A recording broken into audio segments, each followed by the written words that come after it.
We are gathered here today to sip some tea, honey, so make sure you guys have your teacups ready because this tea is what? Piping hot.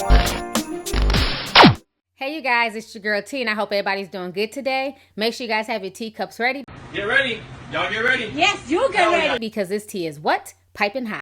Warning, warning, this is a review. There will be spoilers, so if you guys have not seen the Black Panther movie, I suggest you leave, okay? I don't want to hear none of that mush mouth shit in the damn comment section talking about I didn't get a chance to see the movie because all the tickets were gone and you're sitting here spilling all the damn Black Panther tea, okay? Because that's what I plan on doing, honey. I got my teacup ready and I'm ready to sit here and talk about the Black Panther. Y'all already know, if I'ma tell the story, then I gotta tell it all. Damn near cried when I seen T'Challa fall. Okay, let me stop. These are my infections. So anyways, y'all, I'm so excited. It has been such a crazy, like literally end of the week for me. As you guys all know, I threw this huge Black Panther movie meet and greet. I rented out the entire movie theater and I invited, friends, family, and fans to come through. And we had a ball, okay? The videos from the event, they're being worked on. I had to hire another editor to help me with it because we had so much content. The pictures are being worked on. Everybody came through fierce. The tea sippers showed out. Thank you guys so much for coming to my event. Everyone who came to my event ended up getting a 3D coin from Marvel Studios, and it has Black Panther on one side, and then on the other side it says Black Panther 2018, and legend has it, okay, this is made from real vibranium. So everybody who came to my dang on event got one of these, y'all are balling right now, okay? So I'm just really happy for this souvenir. And I know a lot of folks are probably wondering, like, what the hell is going on with the background? Why is T'Challa sitting behind T? Well, let me go ahead and explain something to y'all. If you guys are not on my Instagram, because I posted the video on Instagram, basically what went down is because my premiere / meet and greet went so good, and the movie theater was just really happy about everything. They contacted Marvel Studios and told them, that I was a YouTuber and that, they enjoyed having me. And basically Marvel gifted me with this huge 60 by 80 backdrop. They gave me not only one, but two of them. Y'all go ahead and check out this video really quick and I'm gonna come back with the rest of the review. Look at this present that I got from the movie theater. They were so happy about my premiere and how everything turned out, my Black Panther meet and greet, that they contacted Marvel and asked them to let me keep these shades as presents. These things are 60 by 80. They are huge. The boys are holding them for me right now on the couch. Flip them over. Flip them over. Like, tell me this isn't dope. Oh my gosh, look at that. Look at Klaw. I can't wait to put these up when I do my review. Oh my God, thank you, Marvel. This is like the best gift Marvel could have gave me. Like, I'm so happy right now. Tell me I wasn't the only one bouncing in the theater. Tell me y'all wasn't doing this too when they got started, honey. Yes! Oh my God, this movie was the bomb. First of all, before we get started, has anybody seen damn Tyler Perry, okay? Is Tyler Perry all right? Because rumor has it, his ass is in the damn lab with a pen and a pad writing Madea Goes to Wakanda. I know Tyler Perry is sick right now because when I tell you Marvel's Black Panther has broken just crazy records, and I'm just so proud of not only the cast, the people behind the scenes, Ryan Coogler for writing and directing this. I mean, it's just so much to talk about, y'all. Honey, let's go ahead and get started, okay? Not only did Black Panther break records, they made $218 million over the weekend. That was just in the United States. They made over $300 million globally. And on top of those numbers, this is also one of the largest openers for a Black director. So once again, kudos to Ryan Coogler. He did his thing. He was just a young man from Oakland who had a damn dream. And, many people would have crumbled under the pressure of having to direct such a major film, especially being that all eyes were on him. The fact that he was able to write and direct this, I can't do nothing but just give him props. All I can say is that I'm really, really proud of Ryan Coogler, like I said, for not only writing and directing, watching this film, not only as a Marvel fan, but as somebody who's involved behind the scenes in the industry, who's into camera and, who wants to get into directing, who wants to get into shooting more films and stuff like that. I'm just really, really proud of him and what he brought to the forefront. The hashtag Black Panther is one of the most tweeted movies ever, okay? They broke all types of records online. People were hashtagging Black Panther so lit, Wakanda forever. They created so many hashtags that they have literally broken Twitter. And just to go through and see all the pictures of people posting at their different events and the outfits, I saw folks going into the movie theaters with drums down in Atlanta. I mean, folks were showing out for this movie. Like, you just felt like almost like a global connection with so many people, with people of all races, ethnicities. Not only was this movie well casted, but I love the fact that it brought so many different Black people together globally. You had people who were full African, raised on the continent of Africa. You had people who were full African, but they were raised here in America. You also had a lot of African Americans in the cast. You also had some Caribbeans in the cast. You also had Black people who were from London who were part of the cast. So this was definitely a global casting. Everybody could see themselves in each and every character and their backstory. So I really love that about the overall casting. So now let's start with Wakanda. So we were all excited to go to Wakanda and to check it out and to see how it turned out.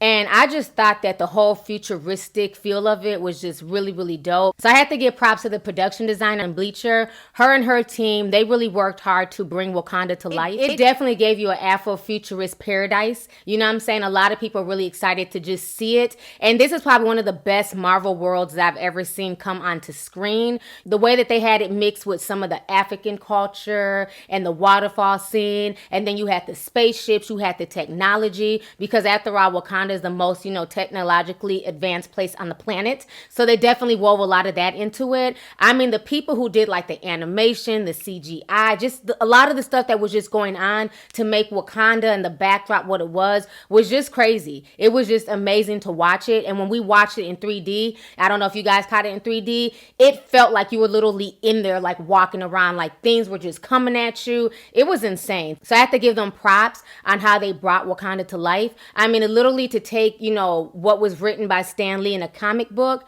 and then have it for future generations to see this and to literally walk through Wakanda and be right there next to T'Challa and everybody else. It was amazing. So I definitely had to give them props for their hard work. Their team did the damn thing with bringing Wakanda to the screen. There was a lot of Black excellence in this film. I mean, there was a lot of comedic relief as well. So I thought it was going to be more serious, but I love the fact that they threw in some of that humor, that modern day humor. When Shuri looked at T'Challa's sandals and she was like, "What are those?" When I tell you the entire audience was cracking up. I love that they had some comic relief. I love the handshake because that's something that me and my siblings do. You know what I'm saying? I just love the fact that even though he's a prince and, she's the prince's sister, they were just at the end of the day siblings who had love for each other. They just had a genuine connection. And I just love that. Like I said before, the waterfall scene to me was off the chain. The dancing and the shaking and everything else. I felt like, that was part of my culture. I felt like I was at a Nigerian gathering. So I love how they mix part of African culture along with African American culture in there and the references.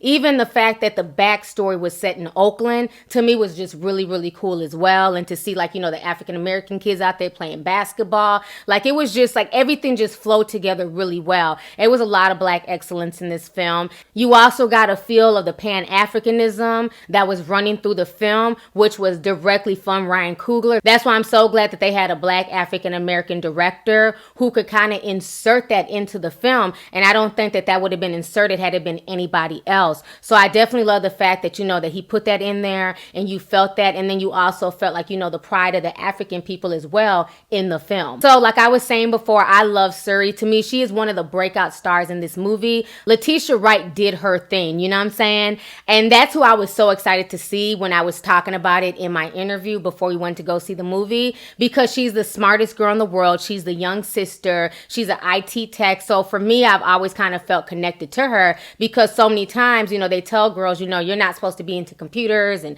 comic books and, things that are techie. And she just naturally had the gift for that. And it just naturally came to her. I just love how she was able to basically create these suits. And she was like, you know what? The old ones are outdated. I'm updating everything. And that scene when T'Challa Chala kicked the suit and it went flying and she goes running over there like, don't be kicking my inventions and all that stuff. Like, that was just so cute. Like, I got Jubilee tees from Suri. And for y'all who don't know who Jubilee is, she's like the young teenager in the X-Men. And that's what Suri kind of reminded me of. She had like that young teenage feel. You know, she's still trying to figure herself out, but she knows what she wants. She knows that she's really into technology. But at the end of the day, she's just his little sister. She's just a young girl. So I would not be surprised at all if Marvel ends up doing like an animated series around Suri, because I think a lot of young people can really relate to her character. So I love the fact that, you know, there was that age division, but that didn't slow her down. She didn't use that as an excuse, you know, for why she couldn't do the things that she was doing. So she definitely reminded me of Jubilee as far as, you know, just trying to figure out life and, you know, trying to figure out her powers and always trying to put her best foot forward. And then even being so excited to finally go like on this whole, you know, fighting spree with her brother and Okoye. So now let's talk about the Dora Milajes.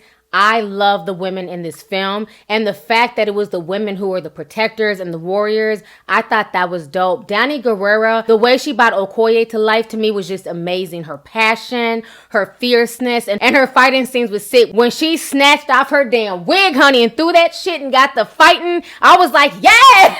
I mean, everybody went crazy in the theater. That was so funny. And then when she was car surfing on the hood of the car, I thought that scene was crazy. I mean, the graphics in that film was just insane, but I definitely loved her character, and I also loved that she was able to bring that soft side. Okoye's loyalty to the throne of Wakanda and the people, like her loyalty and her devotion was just really amazing. And the fact that you could see that her and Wakabi, they had like this, you know, they kind of had like this love connection a little bit, but she didn't let that blind her, and she was ready to take his ass out if he was going to stand in her way. And I love the fact that at the end, you know, when they did that whole little rhino scene when he was charging at her and the rhino stopped and then, you know, like just licked her, that just let you know that as hard as her exterior was and as tough as she was and as tough as she's ready to give her life for the king, she still had that femininity about her. She still had that soft side that even the rhino was able to pick up on, that the rhino stopped dead in his tracks and then licked her face. I love that scene. And then when Wakabi jumped off of the rhino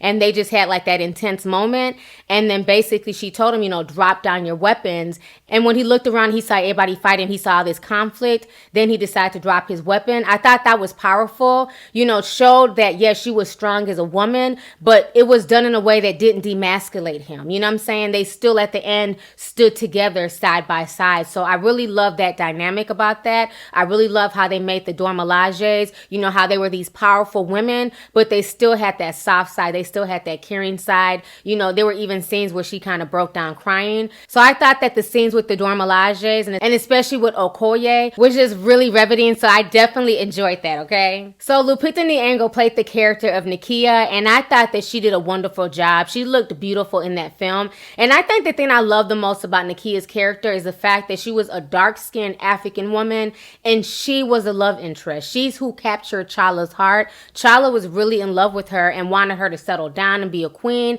but she felt like, you know what, you know, I'm bigger than this. I'm bigger than just sitting on the throne. I want to be out here helping people and saving people. So I definitely love the dynamic of her character and, you know, how much she was like willing to fight for Chala, especially after, you know, Killmonger came to power. She was like, we have to overthrow him. You know, he killed Chala. Like, she realized in the end that she really had a lot of love for him. So I definitely loved like what her overall character brought to the screen. I thought she did a really awesome job as Nakia.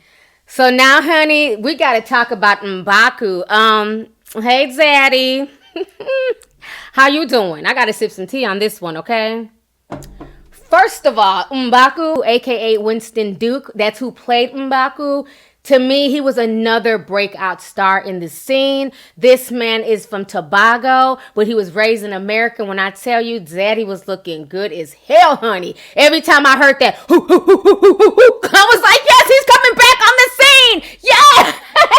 I was so excited to see him. I mean, at first he was the villain. He was trying to challenge Chala. And I'm like, you know what? You need to go sit down. But he ended up being, you know, a vital part of the movie. And the fact that instead of him letting his jealousy and his angst get to him, he showed that he was a better man when he saved Chala's life. And he put him in that little ice box. You know what I'm saying? So I really respected him for that, because he could have been like, you know what? Oh, well, you know, he beat me in the last scene, so I'm going to go ahead and let him die. But he didn't. He showed that at the end of it, it was about a brotherhood. And the fact that, you know, they're two African people trying to leave their tribes, that they had to stand with each other. So he was definitely a breakout star to me. He was also funny when he was talking about eating that white man and the white dude was all scared and he was like, nah, I'm a vegetarian. So like, that's what I'm saying. There's like a lot of comic relief in this movie and I just love that. Honey, M'Baku. Hey, I'm going to need to see him in some more roles, okay? I'm going to need to see him come back. He needs to be a part of this whole Marvel universe. I want something just dedicated to M'Baku because his ass was fine as hell. He made them scenes, honey. Every time I heard that, hoo, hoo, hoo, hoo, hoo. My ass got a little bit excited, okay? So anyways, on to the next character. Another character that I really loved in this movie was Ulysses Klaw. I thought his character was so funny. He was crazy. He was kind of psycho, but then he also gave that comedic relief when he was like, baby, don't hurt me. Don't hurt me no more. Like, I was falling out in the movie. Like, this dude is a mess. And then the fact that he was like the only person, the only outsider to ever go see Wakanda and make it out alive. I thought his character brought a lot to the movie. You know, he was definitely funny. He was a good fighter. And then the fact that, you know, he ended up getting played by Eric Killmonger, that was insane. So now let's go on to Eric Killmonger, okay? When I tell you Michael B. Jordan, he played the hell out this role. You know, it's hard to even describe. Like, now I understand what Black Nerd meant when he said that there's a message in this movie. Like, he left me just speechless at the end of everything. You know what I'm saying? You know, the fact that he went through all that, he got trained by the U.S. military. You know, yes, he was a bloodthirsty villain, but it's like he had a reason for his thirst. And the fact that he was trying to avenge his father's death and then also help not only, you know, Africans, but free African Americans and Black people throughout the diaspora. You know, he was that character where initially you wanted to hate him, but you ended up having a lot of love and respect for him in the end. And Michael B. Jordan, like, I mean, just the fact that he had this dang on Oakland accent and he was himself. He wasn't trying to be a part of the Africans per se. He wasn't trying to necessarily mix into their culture. He wanted things his way and he came to overthrow T'Challa and he damn near almost succeeded. You know what I'm saying? So in my personal opinion, I definitely feel like Killmonger is probably one of the best Marvel villains I've seen to date. He put so much work and soul into the character of Killmonger that I couldn't do nothing but give him props. I mean, not only was his body on point, honey, okay? I mean, you know, from a female, not only was his body on point, he was all buff and, you know, the muscles was popping and everything else. But besides that, the way he acted it out, like he believed that role. He was Eric Killmonger. Michael B. Jordan did so good and he's been in the game a long time. To see Michael B. Jordan go from being a little kid in The Wire and then he was in one of my favorite movies, Chronicles, where he was flying and doing all that stuff. And then to see him in Creed and then now to see him bring this role, Eric Killmonger, to life. I can't do nothing but give him props. He did the damn thing. And I love the fact that he called out T'Challa for, you know, basically almost being selfish. Like, you guys are in this secret world. You guys have all this technology. You guys have things that can help free Black people throughout the diaspora. And instead of y'all doing that, you guys are harvesting all of this to yourself. You're a selfish king. Like, he called him out on that because even Lupita's character, Nakia, was saying the same thing. But I understood where T'Challa was coming from. Like, he didn't want his people enslaved. He didn't want his people, you know, to get hurt and killed and everything else. They had been living in this secret land for, you know, for centuries. So I definitely understood both parts. But the character of Killmonger, he stood by his convictions and he was ready to die for those convictions. And the final line that he said in the movie, I think it brought a lot of people to tears. It moved a lot of people when he said, "Bury me in the ocean with my ancestors who jumped from the ships because they knew death was better than bondage."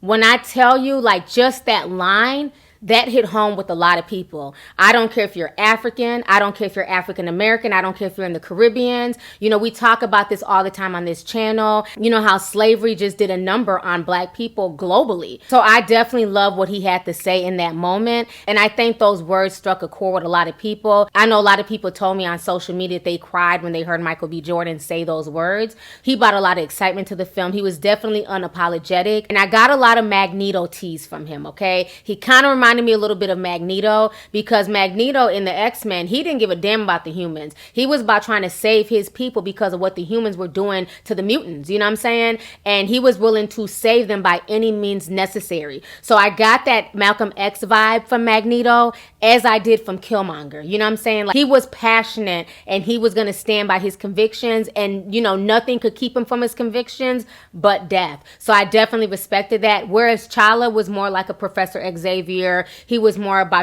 peace and not really wanting to like test the waters. And sometimes as a king, you have to balance that out. You know what I'm saying? Do you risk, exposing your people? Do you risk, putting your people in harm's way just to save people that you don't necessarily know? So I definitely understand both parts. And I'm just really glad that Ryan Coogler brought those two dynamics to the forefront, because those are things that we go through as Black people around the world, just the inner conflict, being proud of your Blackness and, representing your Blackness, but then knowing that sometimes you have to kind of fall back depending on the situation. So I definitely understood that, that fine balance that both of these guys brought to the film. So to end this review, I really love the movie. I love what Chadwick Boseman brought to his character. You had some people saying, oh, he was selling out, he was cooning. Did y'all watch the entire movie, or did you get up as soon as you saw the, the damn credits rolling? There's like extra scenes at the end. That's why I had to watch this movie twice, because I didn't get to see it the first time during my meet and greet. So I went back on Sunday and I rewatched the movie again because I loved it the first time, but I wanted to make sure I saw everything.